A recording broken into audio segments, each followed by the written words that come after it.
de séjour dans le Zaïre, qui était redevenu la République démocratique du Congo.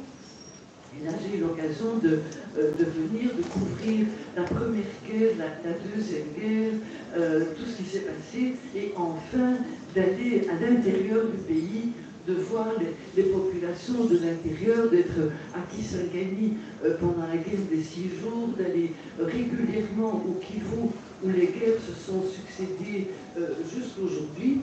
Et voilà 15 jours encore que je devais aller à Kigali pour une conférence internationale, mais étant à Kigali, je ne pouvais pas ne pas aller au Kivu. Et alors j'ai pris un bus de Kigali jusqu'à Gijeni.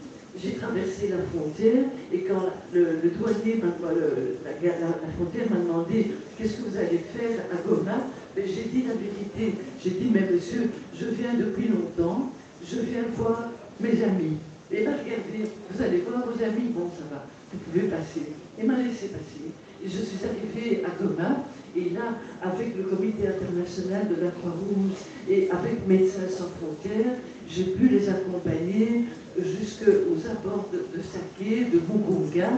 Et alors là, j'ai vu la réalité de cette guerre qui se prolonge malheureusement jusqu'aujourd'hui. Et ma conclusion, c'est que quelle est la différence entre Gaza, entre Saké, entre le Nord Kivu? C'est qu'à Gaza, il n'y a pas beaucoup de journalistes en territoire palestinien, mais il y a quand même des images, il y a des télévisions, il y a quand même, vous voyez tous les soirs, des images du désastre, de la tuerie, des destructions, vous le voyez sur nos écrans.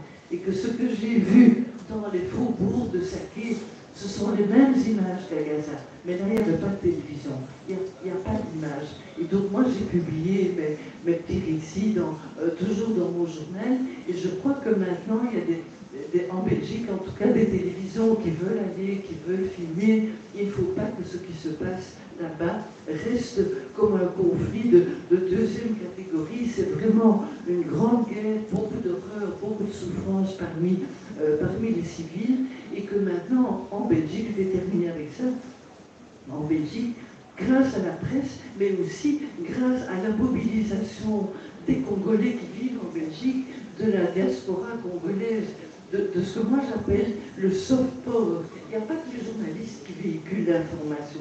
Il y a aussi, aujourd'hui, les temps ont changé, il y a les réseaux sociaux, il y a des réseaux différents qui sont des réseaux parallèles.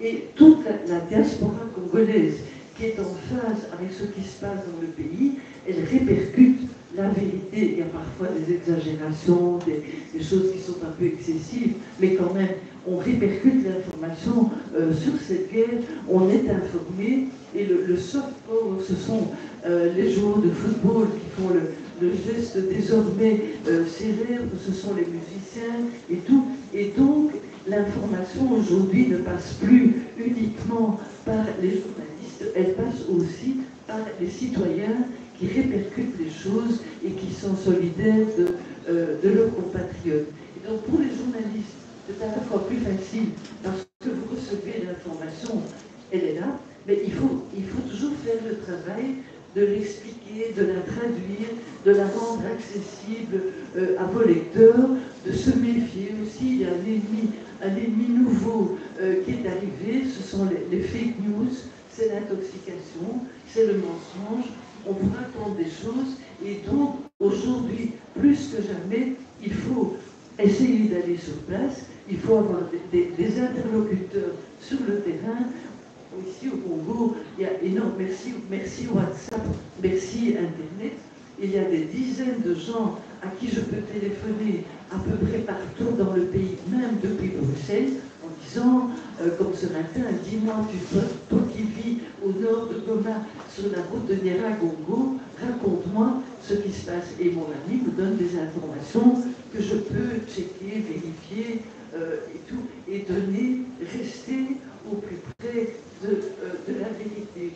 Et donc, voilà. Et donc, le journalisme, je conclue avec ça, ça reste un métier que j'ai toujours voulu exercer. L'âge de la retraite est dépassé, voilà. Mais les choses qui restent, c'est la curiosité, c'est l'amour de l'information.